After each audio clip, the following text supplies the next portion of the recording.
बैल आणि कावळा. एका हिरव्यागार गावात एक बलवान बैल राहत होता.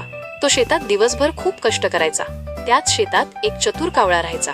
कावळा रोज बैलाला पाहायचा आणि त्याला वाटायचं, हा बैल किती मजबूत, मी पण त्याच्यासारखा व्हायचं. एका दिवशी कावळा बैलाच्या पाठीवर जाऊन बसला आणि म्हणाला, बैल भाऊ, आजपासून मीही तुझ्यासारखं काम करणार.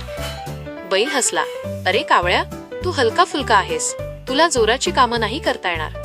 पण कावळ्याला त्याचं अजिबात पटलं नाही. तो शेतातील नांगरावर जाऊन जोर लावू लागला, पण त्याच्या छोट्या पंखांनी तो नांगर हललाच नाही. तो दमून गेला, थकून बसला.